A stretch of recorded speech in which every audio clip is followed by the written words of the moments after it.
hablar del lenguaje inclusivo, siguen las repercusiones, lógicamente, luego de la decisión adoptada por el gobierno de la ciudad de Buenos Aires, ¿no? Así es, porque durante el fin de semana la ministra de Educación porteña habló de sanciones, habló en realidad, la palabra correcta es un proceso administrativo disciplinario para Eso pensando en los docentes. profesores, claro. Claro, para los docentes de los 3 niveles, inicial, primaria y secundaria, que utilicen las E, X y arroba. ¿Con quién esta posibilidad? Con Celeste McDougall, que la conocemos de la campaña nacional por el aborto, pero Celeste además es docente, vicedirectora de una escuela especializada en educación inclusiva y en ESI, y hacia allí vamos.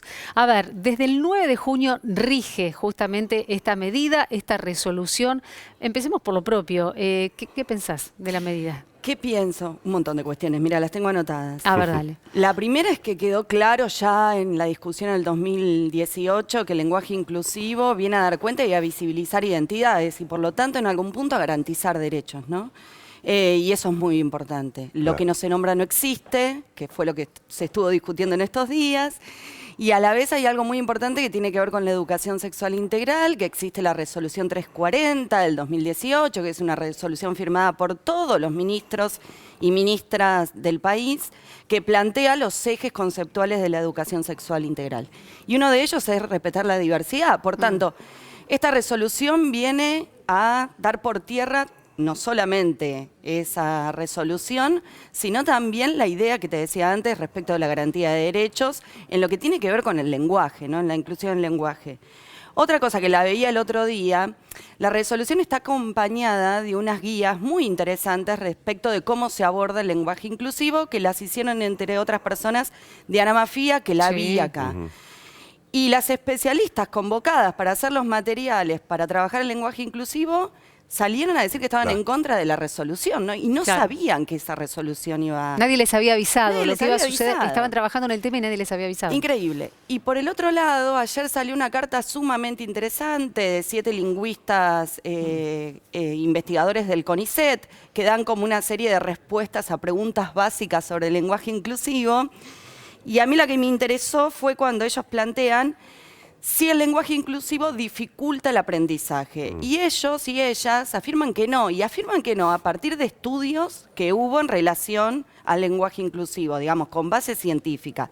La resolución que sacó el gobierno de la ciudad no tiene ninguna base científica que argumente lo que ellos y ellas plantean en la resolución respecto de que el lenguaje inclusivo dificulta el aprendizaje.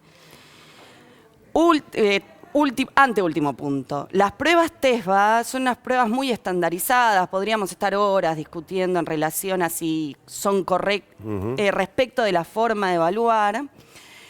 Pero para mí, como docente, la respuesta pedagógica es muy pobre, digamos. Si vos estás analizando que la pandemia dejó secuelas y consecuencias respecto del aprendizaje, una prohibición no viene a dar una respuesta pedagógica superadora. Es medio pobre en ese sentido. ¿Y cómo lo tomaron? Bueno, sos docente, decíamos recién, sos vicedirectora. ¿Cómo lo tomaron los alumnos y las alumnas? Todos lo tomaron mal. Todos lo tomaron mal. Los docentes, los estudiantes, digamos. La verdad fue un shock, no lo podíamos creer. Y te digo la última, que a mí me parece importante. Si hablamos de secuelas de la pandemia, y esto sí, desde mi rol de vicedirectora, de lo que está pasando en las escuelas, y creo que todos los directivos que me están viendo y docentes que me están viendo van a coincidir, las secuelas de la pandemia, las más fuertes están siendo psíquicas. Y esas consecuencias psíquicas en estudiantes y en docentes también están repercutiendo en el quehacer pedagógico, pero sobre todo de los estudiantes. Entonces, si nosotros queremos realmente pensar propuestas para superar lo que fue la pandemia en términos pedagógicos, y nada bueno va a salir de una prohibición. Primero tenemos que pensar en presupuesto, digamos, para encarar esas problemáticas, y lo segundo, pensar propuestas abarcativas y amplias, no prohibicionistas, ¿no? Ponete a pensar, Celeste, que esto estamos hablando de un contexto muy concreto, que es la ciudad de Buenos Aires. Sí. Pero en el resto del país se sigue aplicando, no hay prohibiciones, el idioma inclusivo se sigue poniendo justamente en la agenda del día a día en los colegios, en las universidades también. No solamente hay que hablar de colegios secundarios, en las universidades también el lenguaje inclusivo se usa. En la UBA se usa, en todas las universidades del país. Totalmente. Sí, por eso yo creo que ya salió la ministra el fin de semana a plantear que no iba a haber sanciones a los y les docentes que en sus comunicaciones usen el lenguaje inclusivo, sino que tenía que ver con la práctica específica del aula.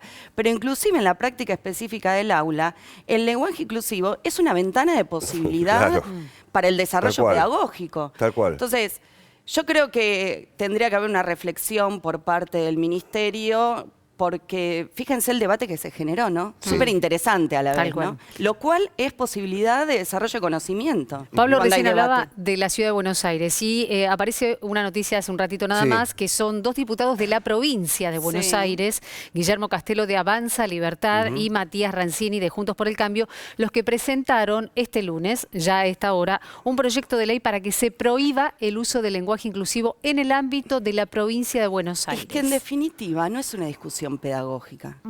Es una discusión ideológica y política, como fue en su momento, digamos, cuando surge el lenguaje inclusivo y ahora. Estamos en una disputa de sentidos que tiene que ver con quienes abogamos y luchamos y trabajamos en la garantía de derechos y quienes están en contra. Vos hablas de un tema político. Hablamos también de un tema electoral porque algunos dirigentes, entre otros el ministro de Educación de la Nación, hablaron de una propuesta electoralista en el marco de lo que implican las próximas elecciones. Yo hablo de lo que sé. Ahí ya tendrías que convocar a alguien que sepa, no sé, analista político. Yo te puedo hablar de escuelas, de pedagogía, de educación. Hiciste mención, Celeste, algo que nos parece muy interesante, una serie de artículos, de notas que aparecieron el fin de semana, donde se pone hincapié que el lenguaje inclusivo no interrumpe en lo más mínimo el aprendizaje. Es decir, ni interrumpe ni suma. Está perfecto. Digo, se puede usar el lenguaje como lo venimos utilizando en esta nota, o el lenguaje inclusivo para estudiar, para aprender. Es decir, no va a generar ni nada en contra ni nada a favor, ¿no? O en todo caso, a favor sí. A favor, digo, en cuanto al aprendizaje. No interrumpe para nada la llegada del aprendizaje al alumno y la comunicación del alumno con el docente, que es fundamental. Para nada, por eso no se entiende. Por eso no se entiende la resolución. Claro. Y no está en relación, te vuelvo a insistir, con esas guías y esos materiales sumamente interesantes que coordinó Diana Mafía con otras. No tiene correlación una cosa con la otra. Por eso yo creo que tiene que haber una revisión ahí, ¿no? Todos nos podemos equivocar, todos nos podemos equivocar, así que estaría bueno que haya una revisión. Puntualmente, y por último, porque nos estamos yendo por sí o por no, ¿es muy difícil para un niño, niñe que está aprendiendo a leer encontrarse con la X, con la E y con el arroba? Yo creo que al revés. Es más difícil para las generaciones de docentes que se educaron no en el lenguaje inclusivo. Para les chiques es lo más fácil que hay. Es al revés. De hecho, quienes imponen el lenguaje inclusivo son los estudiantes. Y fuimos los docentes quienes tuvimos que empezar a trabajar en la posibilidad de desarrollar ese lenguaje en el aula. Así que es al revés, ¿no? Emana desde las aulas.